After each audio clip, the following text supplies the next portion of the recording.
at Senior Living Stories it had 130 million impressions and reached 90 million people around the world. And so because of this like seed that was planted in me by my pawpaw and the tragedy of seeing him decline through dementia, now we're able to use what we're doing to reach the world because of him.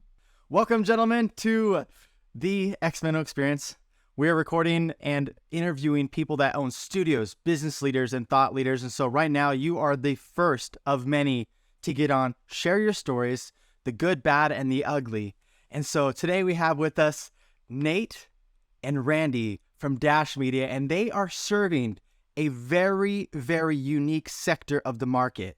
So welcome to the show, Nate and Randy. Nate, can you introduce yourself and let us know what you guys love doing? Yeah, I appreciate that, Jojo. Thanks for having us on. My name is Nathan Jones, or Nate Jones, and I founded a company called Dash Media starting back January of last year.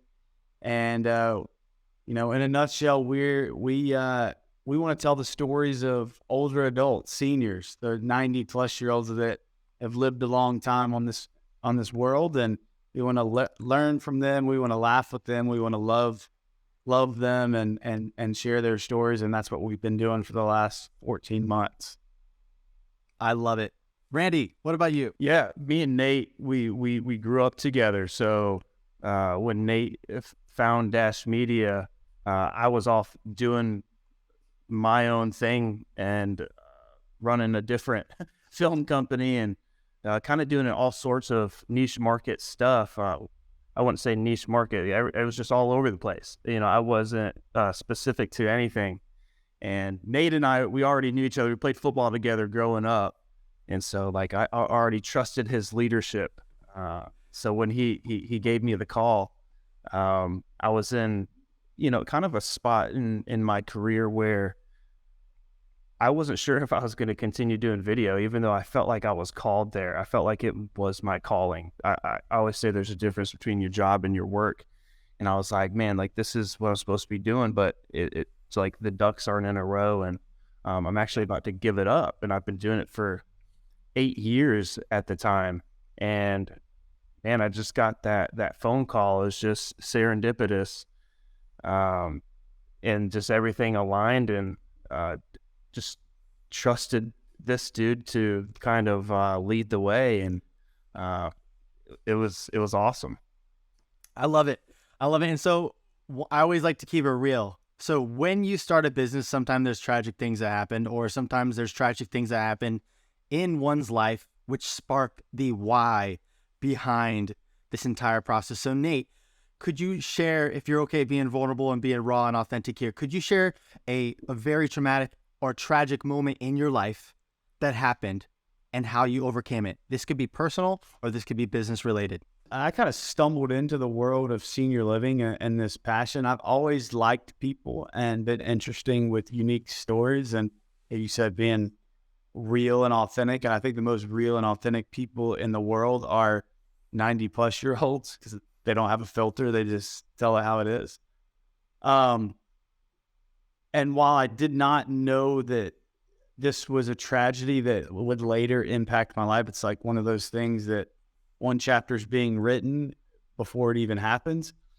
When I was 17, my pawpaw, who is a longtime missionary, the most amazing man on the planet, closest thing to Jesus if there ever was one, he got dementia. And so I watched his 3-year journey of going where he, walked 5-10 miles a day and read the Bible from front to back, once a year, twice a year. He would read the Bible 8-9 hours a day, to going to where he didn't even know his wife's name, and watching her care for him through that 3-year journey and his decline. It hit me hard as a 16 to 18-year-old. He forgot my name, but remembered the game-winning touchdown that I scored in high school and would tell that story to everybody that came in.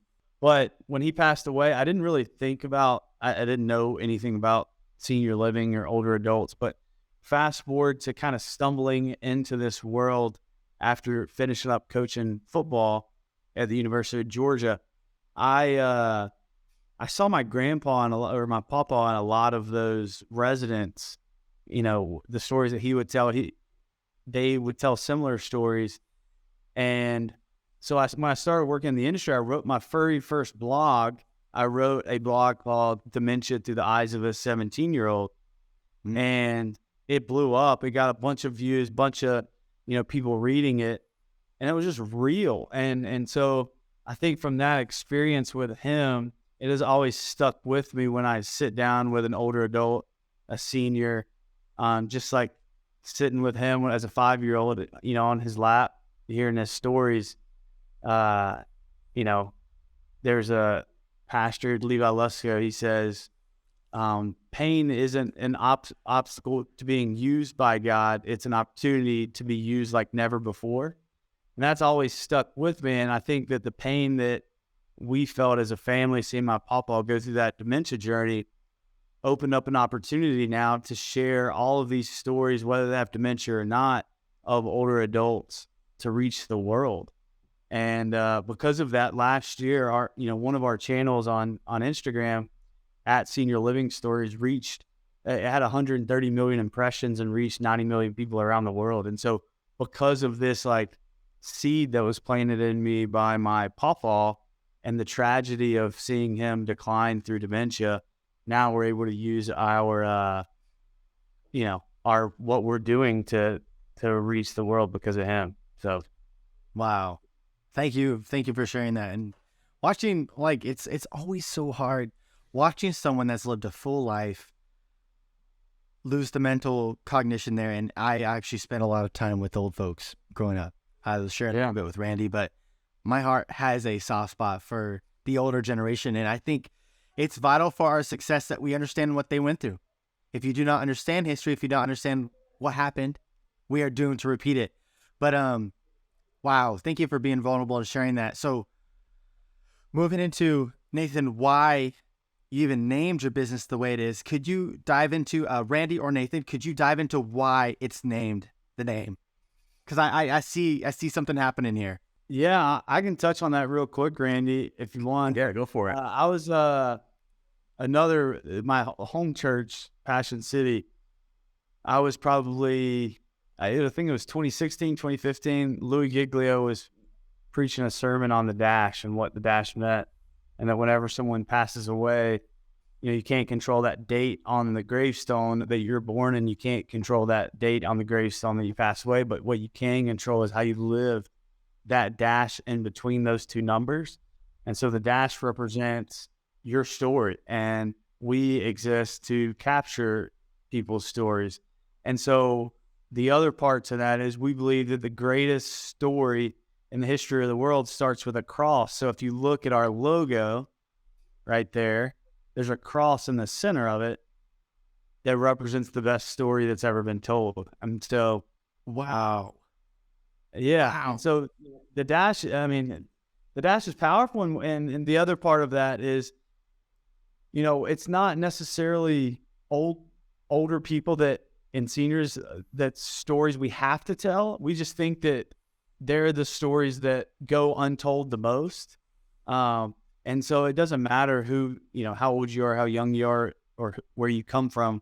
Randy and I just like interesting stories. And so our mission is really to capture and share the stories of people who, have a purpose, serve a purpose, and we think that are interesting.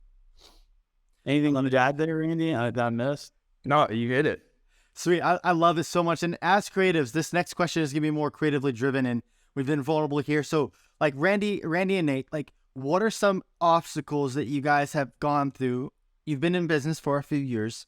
What are some obstacles that you guys are facing in the industry right now that have tried to stop you like a truck running into a cement wall? Randy, you from the very get-go, you saw one of our hardest struggles. Why don't you tell them about that, going and filming your first time? I think it started with me. I think I was the biggest problem. I think in what I thought, what it should look like what, especially in the market that we're in, what the content should look like from a creative perspective. When you look on social media, you see it's flooded with who's making the most cinematic, this or that. And dude, that's not what tells a story. That's not what, inspires people. I mean, it's cool, but at the end of the day, it's the core of who you're recording, and their message it's what's going to change people's lives. And I think for me, that was the biggest hiccup, was my own, what I thought being creative meant in senior living. And it wasn't what I brought to the table. I had to completely adapt and change my perspective. It's like, oh, it doesn't need to have the perfect lighting. It needs to, we have to be authentic talking to the person in front of us so that they don't feel like they're just a number, that we actually care. And so then they open up and they give us what the world needs to hear. Otherwise, they're not going to open up. They're going to feel used. And so I think that for me was that was a big hiccup there. Wow. So you threw a big bomb on top of the industry. You feel like everything is just super cinematic and not story driven. Yeah. Why do you feel like this generation is driven with a paranoia to get views instead of just being raw and authentic with their story? I think we haven't defined what gets views. I think that we hop on trends and we think that people are riding waves. And so there's a wave of cinematic, quality, and there's a wave of doing certain dances and stuff like that or whatever. But I think storytelling is always going to be there. Like, it's never going to leave. Like, that's what's, for me, like, it seems like all three of us, that's what's captured our hearts on our faith, is a story. It's how you make friends, is your ability to, connect and tell about your life. Like, if we can't do that, if we lose that touch with anything, we're really just robots. So, yeah. And for me, last March, I invited Randy to a senior living community for the first time. I don't think you've ever been in one, right? Until then? No. I have not. No. So he had no idea what he was getting into. And when I saw Randy's, I don't want to say mind change because he had his mind made up, but his demeanor change a little bit and like the light bulb go off in his head, there was this gentleman. We showed up to 4:00 happy hour at this senior living community in Ohio. And there was this gentleman who was kind of the leader of the pack, you could tell. There was probably 8 gentlemen. This one guy was so proud. And he busted Randy and I's chops right when we walked in, talking about Randy's hair and talking about, making fun of me for stuttering a little bit. Just like this hard-nosed guy. Then, as we started asking him questions, he started opening up a little bit. And he was proud of his life. He was proud of inventing the tubing that goes through the wall in the building and inventing all these things. And we looked at each other and we're like, we're learning so much. It's like getting a business degree in an hour from this guy. But then all of a sudden, this hard-nosed, Boston guy starts crying talking about his son that passed away at 25 years old on the basketball court at Ohio State. And the staff looked at us and they're like, we've never seen this side of this guy before. I was like, well, have you ever asked? No, because they want the scripted, I love living here because, or I like this community because, but they never asked his actual story. And I think from that moment on, Randy and I, we drove home. He called his wife, Andrew, and he was like, this was amazing. We just talked to the most amazing guy in the world. And ever since that day, that's what Randy and I have been doing is traveling the country, talking to these people that no one asks what their story is. And they're more successful than all of us. But for whatever reason, when they get to a certain age and they retire, we just forget about them as a society. And so that's really what, Randy and I are out there doing right now is trying to keep those stories and capture those stories so that we can learn from them as the next generation. I even think that storytelling, like the way that we're talking about it, can become a method too, where people could start sniffing that out. Like, oh, you're just trying to get me to tell a story. And I think it's like you said, JoJo, is being authentic. I think people can read it when you're not. They smell it out, and that's what's in commercials. It's what's in ads.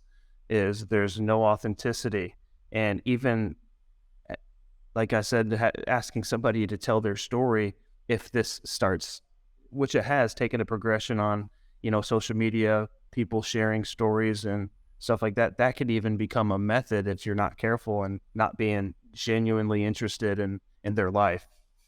Yeah, and that's like I've had to really battle against, okay, do I promote a service and company with someone's story, or do I just hear their story for face value with no intention of actually like promoting something? Because as I shoot films, I short films and like these commercials and stuff, nothing like Hollywood stuff, but like I do commercials, and every single owner of these businesses, they're asking me, hey, can you please promote this product? We need to drive sales. We need to get more, people in the door. Or a service that we provide. And it might even be a nonprofit, but like, did you see the recent campaign done by the He Knows Us? Yeah. Bro, nothing to sell. Yeah. At least from my ankle, I couldn't see anything. And so that's the direction I'm going. And it seems counterintuitive, but I honestly feel like if we truly are genuine and we get if we get a tribe of people going, I believe that we'll be able to impact the world way further than we could ever imagine. And so I just want to compliment you guys on something like, I had no clue that you traveled I think you just did it in Atlanta. I deeply apologize, but that is fascinating. Do you mind sharing how many old folks homes that you guys went to the past year or two? I'm not sure. We're from Boston to Texas to Ohio, about to start California to Florida, Minnesota. And the crazy thing is the Instagram account that I mentioned, Senior Living Stores, out of those 130 million impressions and 90 million viewers, only 39% were in the U.S. So we had 9% of people in India were watching it. So people around the world. We had some Middle Eastern princess with millions of followers reach out and DM about our content. So I think social media gets a lot of slack of it's changing the world for the worse. Everyone's just complaining. But never in the history of the world have you been able to press a button and click send, and people in India, people in Europe, people in all over the world can see that piece of content. So I think that if done right and done real and done authentic, it resonates with people no matter what language, nationality they are. And, recently Randy and I started working with a nursing home in right outside of Boston, where 95% of the residents there speak Mandarin or Chinese. They speak Chinese. And we have never, we sat down and interviewed these people, and their stories are different, but at the same time, they're the same. They want to tell their story just like anyone else would. Wow. Okay. While most people are chasing candy cane on the top of a rainbow hill far off, you guys are in the trenches with veterans fighting the real battles of the 21st century. That's right. That is phenomenal. I absolutely love it. So I've just had a fascination with older people my entire life. When I was 5 years old, I hung out with 20-year-olds. When I was 8, I was getting invited to their weddings. My parents were like, whose child is this? And so when you guys talk about being with older people, my heart comes alive. This is a question I have for both of you. How can this generation that we're in be connected, be more connected, or just be more authentic, get more connected to the older generation? How do we bridge the gap as young people? Because I feel like there's a divide. Is it just me, or is there a divide here? Nate, you want to talk on that?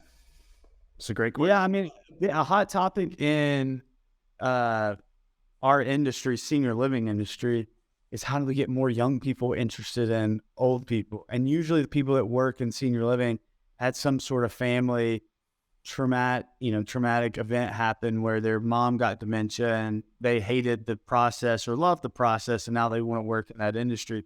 But it's rare that you see a young person out of college pursue a career in senior living. And I think the reason for that is twofold. On the senior living side, I think we do a really poor job of highlighting how we're different as an industry. from going into retail or going into, sports or going in, what senior living has that no one else does is 60 to 80 years of knowledge that they could teach the next generation. Now, where the young folks are at fault a little bit, we view older people as like, oh, that's nursing homes are where they go to die. And that's partly because the senior living, that's really what we focus on. We focus on, what kind of care we provide, what kind of facility, how we're staffed. We don't focus on, hey, this is where you can go and thrive and live and continue the last chapter of your life to the fullest. And so I think as young people, what I would challenge young people is the nursing home you went to as a kid is very different than what it is today. It's changed drastically. It doesn't smell bad when you walk in. It doesn't go and feel like someone there just dying. If you go there, visit a local assisted living, local senior living community, they're always looking for volunteers. You will leave with so much confidence because the older adults will compliment you that, like I said, they have no filter. They'll share their stories with you. You'll want to go back. And that's what happened to me early on. I wanted to go back. I didn't pursue it. I kind of stumbled into it. And each time I went back, I felt like I learned something new. I had new confidence. I was laughing at something. I made friends. And then from Randy and I's perspective on editing videos, then you sit down, if you capture the story on video, you sit down and you have to hear a 95-year-old tell you all the secrets to living a happy life over and over and over. So even if you wake up and have the worst mood in the world and you wake up on the wrong side of the bed, those videos, those pieces of advice that are getting shared to you constantly can't help but change your mood and can't help but to put a smile on your face and change your outlook on life and what really matters. So, wow, I love that. So what would be a piece of advice from a 90-year-old on how to live a happy life? I'd go with, there's a 100-year-old veteran that we interviewed, and he has dementia, and his piece of advice was, don't take life too seriously. And I was like, man, that seems like super simple. But then I listened to the type of life that he lived. He was a veteran. He served our country. He raised, 3 or 4 kids and married the woman of his dreams, was married to her for, 70 years, 70, 80 years. And so at surface level, it's like, that sounds like, very simple advice, but that's what he's trying to say is, don't take life so seriously. I mean, be intentional about the things that you're doing, but you find that the things that you are paying attention to when you're a kid, like spending all this time with work and building what we think is a legacy. The real legacy is who you are and the way that you treat people, and that's what lasts. Not all the surface level stuff. And I think I had a guy who was a World War II vet. He just passed away a couple of months ago. This was before I even was working for Dash, but someone asked me to come film an interview. And so I showed up with the camera, went and bought the camera, showed up with it. And it was a World War II vet at 17 years old. He was in the infantry of World War II. He told stories about how he was in the middle of the pack, and right when the ship's door dropped down, 20 of his buddies got shot in the head, and he goes out and, is wading through the waters, fighting for our freedom. And then, when I asked him what advice he would give me, he thought on it like it was the most important question ever. And he said 3 things. The first 2 came pretty quick. He said, love God and love your country. And then when I was leaving, he said, hold on, I got one more piece of advice for you. And so I got my camera out, and he said, never go to bed angry at your wife. He said, I was married for, I think he said 70 something years, and I miss her every day. And we made a promise to each other never to go to bed angry at each other, because the time before you know it is gone.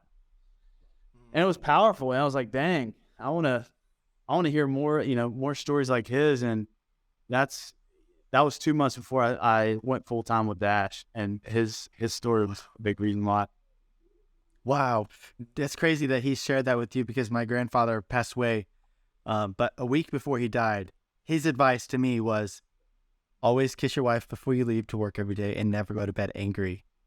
It's good. And I was like, and then I get a call 7 days later. He's like, hey, granddad's dead. So like, I was just like, oh my word. This dude, yeah. Wow. Okay. Thanks. So we shared a bit of stories, and as we go into sort of the final stretch here of our time together, this has been fun. I love hearing what you guys have to say. What are some internal things that you guys have overcome as a company, other than like storyboarding and being authentic, Randy? So like, what are some things that you guys have been through that is enabling you all to really crush in your space? Honestly, it's not talent. What you think it is. It's we have an ecosystem within internally. We have Shauna, who's not here. She's actually the third full-time employee, and like we have such a strong ecosystem together, and it's like it's super fragile. If we're very protective of it, and so I think that building that was the most challenging part, and making sure picking the right people. I think even from Nate's perspective, picking me, picking Shauna, and everybody around that, we're 9 contractors too, outside of us 3 full time, and so being very picky on that, because I mean, like everything we've talked about, it matters how you treat the person sitting in front of you on the interview. It's more than just a number. It's more than a social media post, and so finding people that are super authentic has proven to be pretty challenging. Right now, there's a big talent war, and I think it was already that way years back, but people now are just waking up and smelling the coffee. When it comes to finding good contractors, what is your first thing that you look for to hire? If somebody's pumped to work with us, if somebody's pumped to do the job, I don't care if you're qualified. I want to see in your eyes that you're excited to do what you're doing, and I know that's gonna overfill onto the person that you're interviewing, or the people that you're around, whether it be our clients, whether it be a senior in front of you. I just know it's gonna run over on them if that's the type of person. Yeah, as a creative, do you feel like your portfolio matters more, or does your character matter more? Well, we learned that last year. We saw great portfolios that the person, people didn't really care about seniors, and it's not bad on that person. They just cared about other things more. And so Randy and I looked at each other and we said, seems like what's more important is this person actually giving a crap about what they're filming for us, rather than understanding the most technical side to capture that angle or whatever it may be. And so we go after people more than we do like the best talent necessarily. Now, if you have both, then we'll take that too. But the people part, we can't have someone that doesn't care about what we do. We can have someone that cares about what we do, but doesn't have the talent quite yet, because Randy can train them. I can help them get to where they need to be. And the other thing that we learned last year, I think that the best decision for today might not be the best decision for 12 months from now, but we got to make the decision today. So you got to do what's best and adapt and change. As you start a company, especially a creative company, there's challenges along the way. And I think sometimes we get stuck in like, well, how do we do this in year 2? It's like, well, let's do it in year 1. Let's do a really good job in year 1 first. And then when we get to year 2, we know that problem is going to exist. So we're going to work over time to get to where we need to be. But I think sometimes we get so caught up in the end result that we forget that there's a journey to get to those points. And I think that's a really important thing that I learned in year 1. Yeah. Do you mind sharing some of the percentage growth that you guys have had over the past couple of years? You don't have to give exact numbers. If you're comfortable giving exact numbers, feel free to spit that. But just to sort of give people a visual on how crazy this industry is for you guys. Yeah, I mean, I can give just some the journey story. So I in November 2021, I had got my first consulting gig. My first piece of advice to everyone would be to be really active on LinkedIn and provide value for people, and don't just reshare articles and things that you like. Share your thoughts. That's what I did for 2 years, and I started to gain a little bit of a presence within our industry, sharing why content matters in senior living. And a guy reached out to me, Dean Palambaro. I started doing some consulting work with him, while I was working my other job, just kind of a nights and weekends kind of thing. By doing that on the side, you skip a lot of the headaches from when you launch full time into whatever you're doing. So those 2 or 3 months, I got a lot of the kinks worked out, and it teaches you how to invoice someone. It teaches you how to set up an LLC. It teaches you to get an accountant. It teaches you all, to get a logo and brand kit, all these things that require a ton amount of time. And if you can do them before you rely on your company to pay the bills, it's way better than starting from scratch. So we did that 2 or 3 months. I went full time with Dash, got our first contract signed January 2022. So about 14 months ago. I replaced my old salary within a month and a half. Randy started working with us in April as a contractor. We hired our first full-time employee, which was Randy, in June. Our second full-time employee in July. So we have 3 full-time employees. We have about 9 contractors around the country. And we grew from 1 customer January 26th to about 12 customers at the end of the year. And this year it's how fast do we want to grow, not how fast necessarily can we grow. So making sure we can execute, making sure we maintain a quality of life where we don't hate creative work because we're not getting to spend time with our wives or our family or do things that we love and remember why we got into it, which is tell the stories of people. So strategic growth, working with people who value what we do and how we can help them. I think one lesson that Randy and I learned right from the bat was that story that we captured of Tony. That community was very controlling and kind of talked down on us a little bit early on. And so rather than try to just like chase and like, we need that, we let it go. And by letting it go, even though we spent 20% of everything that I had in my bank account to start Dash to go film that, we got $0 from them, but it opened up and gave us such a quality life that we were able to grow 10 times faster because we let that one bad egg go. So, okay, that was really poor. I think we just hit gold there. So a lot of creators feel obligated to chase after agreements and contracts that provide them to pay the rent, but they are miserable. They're living in hell. Can you explain that in short words so we can create a snippet of this? Because what you just said was going to save what you just said is going to save people with their mental sanity. So explain that a little bit, how you guys approached letting go of bad eggs, which technically is a paying client, and actually pursuing the ones that were happy to have you on board. Yeah. Just say that one more time for me. I need to hear that twice. So when we first started, it was going to be our 3rd client. Gotcha. They had agreed for us to come up and film for 2 days at their community. We outlined the work. They had the contract. They agreed on pricing. However, they never signed it. They had to review it, and the day got there before we knew it. We showed up, filmed, got this amazing content. We were so excited about it, made a behind-the-scenes video and kind of released like Randy's excitement, my excitement that we were going to release all these great stories for this company. They called us and absolutely ripped us apart and just talked to us very disrespectfully. They said we needed to earn their trust. It was a huge 10 different red flags going off.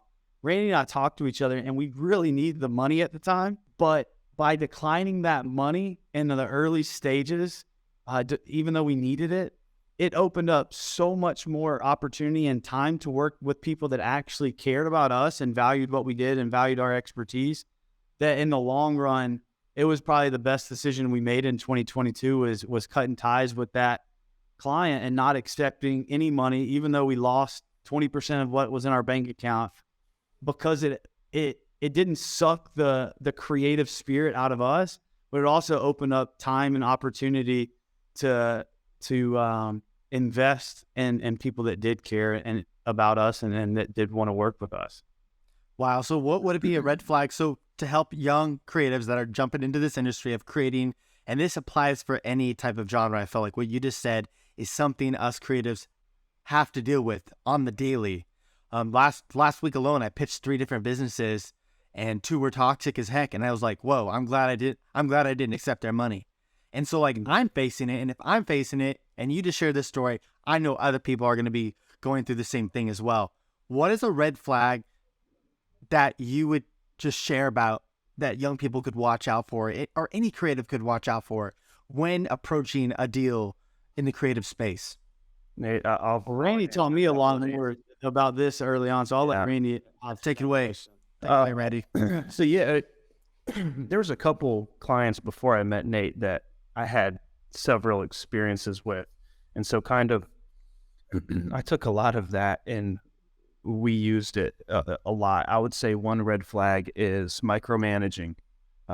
If their fingers want to be all over it, I think that the whole point of hiring your expertise and all this time and effort that you've put into this, to your work and to your craft, that's why they should be hiring you.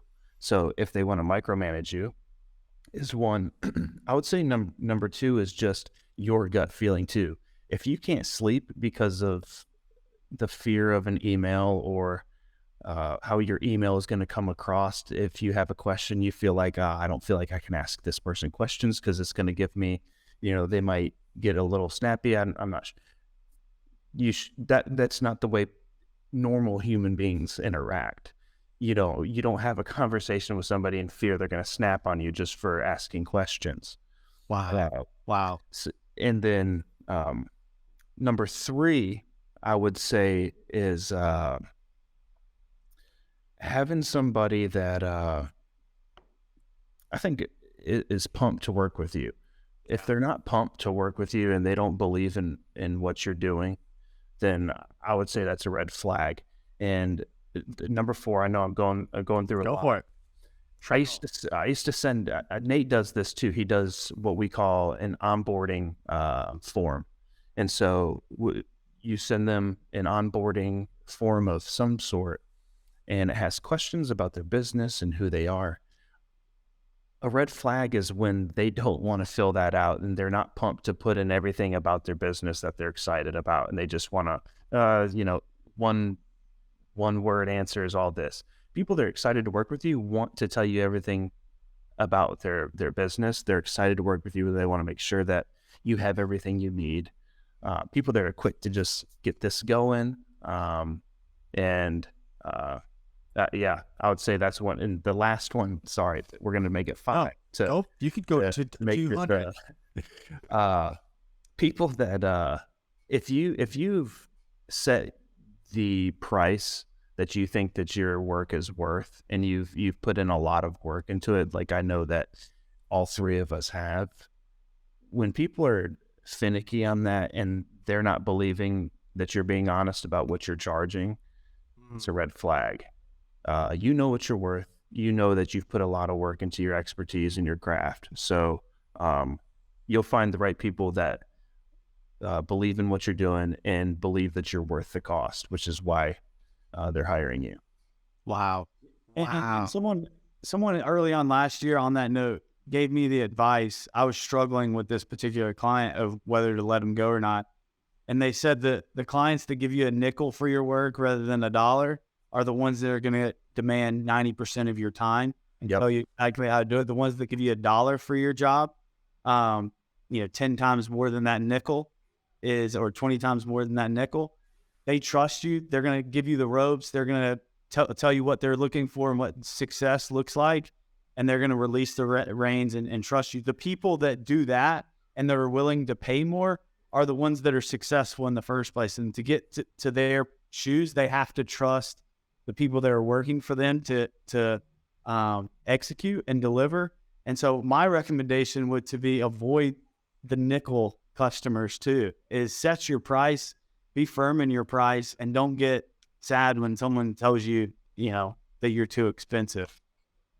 Because you just literally saved yourself a whole heap of headache. What's really crazy is last year I launched a whole subscription service base, and there was one customer where they were asking 1,000 questions, and it was a lot of fun. Like, they had incredible energy.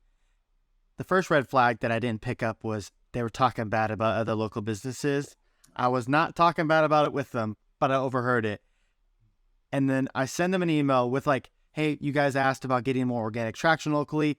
It'd be a great job to invest in just updating your email list.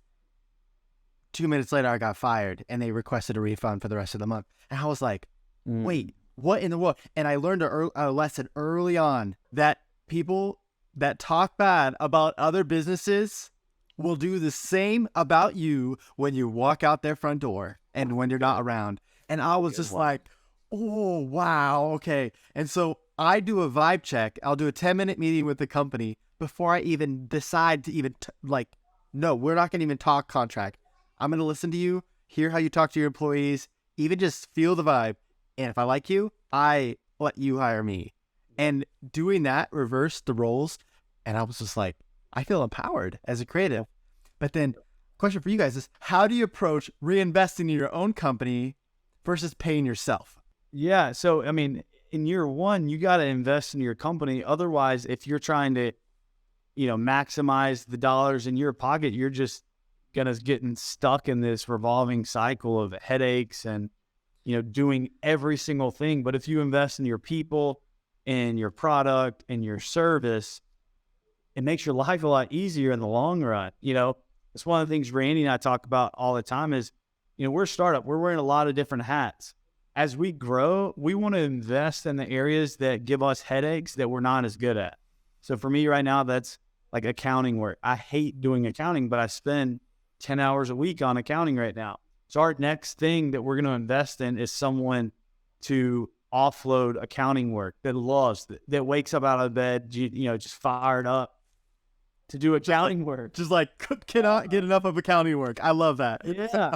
But there's people out there like that. So finding people who are fired up to do the things that you don't love doing makes a good team. You don't have to have 11 quarterbacks on a team. You got one quarterback and you got to have a lineman to protect that guy. So I think, building out a team with different skill sets, different talents by investing in them and their services and making their, lives easier and, giving them the tools to perform is so important. So for everyone watching this, if you know a really good accountant that is fired up to do their job, drop their name in the comments below and have them contact Nate and Randy. Heck, it'd be so hilarious if we could get a bunch of accountants hitting you up, because this would be legendary. And I'm dead serious. Like, your subject line has to be, I dream of numbers. Yes. So if you're an accountant and you love numbers, you just got to I eat, sleep, and dream numbers. That's it. I love that. Wow. Okay. With every business, there's a reason behind it. You shared sort of the reason why you started Dash Media. What is the legacy that you both want to leave? And Nate, I'll start with you. What's the legacy, Nate, you want to leave with this business? Yeah. Yeah. I mean, I want people to view old people differently. I think that when you say old, go talk to that old person, you're like, I don't want to be, it just would be weird to. I think that we need to view old people as a resource and a tool. One of the few left that we can get the real story and the real authentic history of the world and how were things back when they were kids. Like, social media has diluted that. We think we know all the answers because we have Google in our back pocket, but the reality of it is Google doesn't always tell the nitty gritty parts of the story. And so I think number one, I would love the legacy of Dash Media to be that the next generation of people care and pursue a career in either taking care of old people or sharing stories like we do, or being an accountant for a senior living company. And then number two, I think that in all of our work, the reason why that that that logo has a cross in the middle of it, our logo dash, is because in college I was challenged that, what's the purpose of our life? Well, really boils down to two things. It's to know him and to make him known. And I think that in every story that we do and create, it's not always about the gospel or anything like that, but how we interact with that person, how we're treating them. And Randy, walking a 99-year-old lady and helping her with her walker and opening the door and going and get her a cup of water. That is knowing him and making him known. And so I think that the legacy for Dash, I want people to look and see, that logo and say, they loved the people that they interacted with like Christ loved us. That's awesome. Randy, Yeah, a question for you. What do you want to be known for? Like, what's your legacy look like, Randy?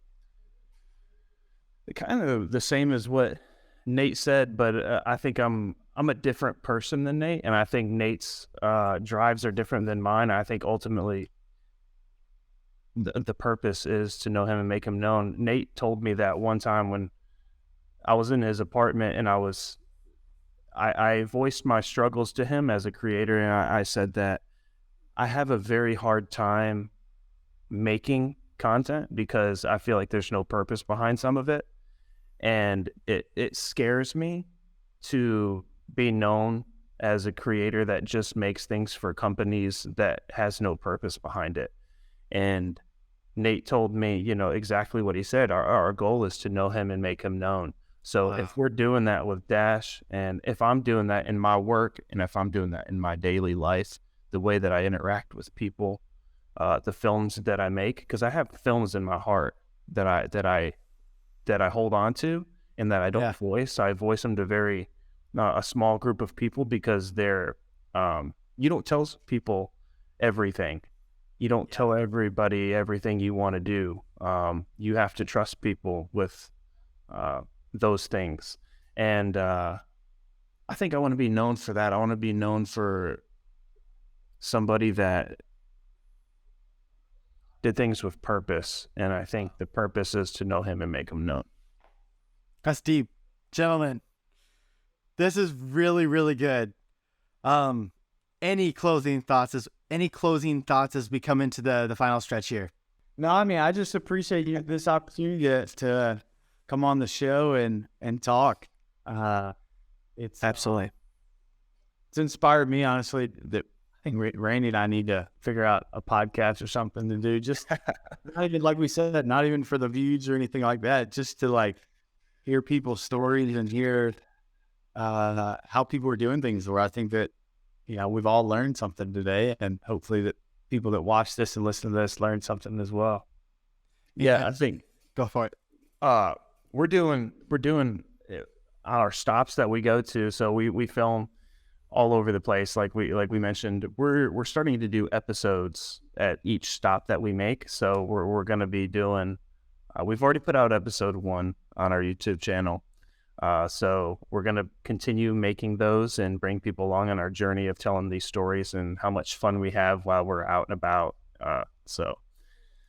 Yeah, and I look forward to it. JoJo, one piece of advice I'd leave everybody with is don't get caught up in the sexy industries, like sports, weddings, whatever it may be. As a creator, there are so many industries. You could go out and create a fireplace and construction media company if you want to, and get every single construction company in Georgia under your wing to create content for. I think that we get stuck into this framework of we got to be in sports, we got to be in music, we got to be in weddings. There's all these other areas that need creatives, and your pathway and your journey to getting clients and getting success in those not sexy industries will be so much faster and honestly so much more enjoyable than really, putting in 20 years and hopefully making it with a sports, type of platform.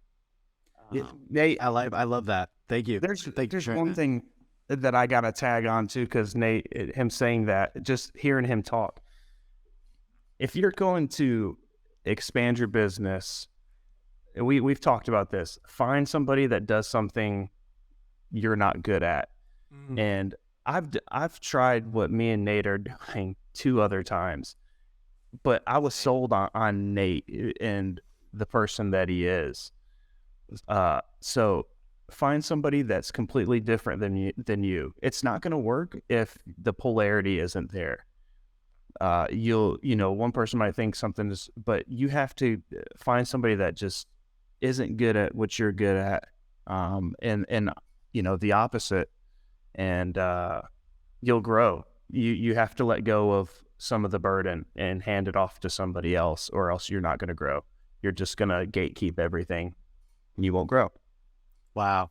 It's almost like just like keeping the seedlings in the greenhouse in the little containers. Like, dude, you're never going to get fruit. You got to go outside, transplant the sucker. You got to put it into the ground. You got to let the elements beat it up a little bit. You got to let it go overnight without looking at it. Even if your neighbor dog pees on it, I mean, still got to let the thing go, And so I'm really excited to be able to share this story with my platform, the few people that I have. But I know that if God asks us to be wise stewards of the little, and he will bless us with the much in the future. But right now, I'm excited for the one person that's going to be blessed by this video, podcast, interview, whatever you want to call it, because you guys are sharing about your journey now. And in 10 years, we'll be on a private jet, flying 60 old people to, freaking Bali to have a huge old folks like shindig. We're just going to send it with like old people, and it'll be the hottest thing ever. But like, no, seriously, that would get me really pumped. I love hanging out with old people because the compliments that they give are like very genuine, but they mean it from the bottom of the heart because you're the only good looking person they've seen for like a month. And so I love it. But as we come to a close, I just want to say bless you guys.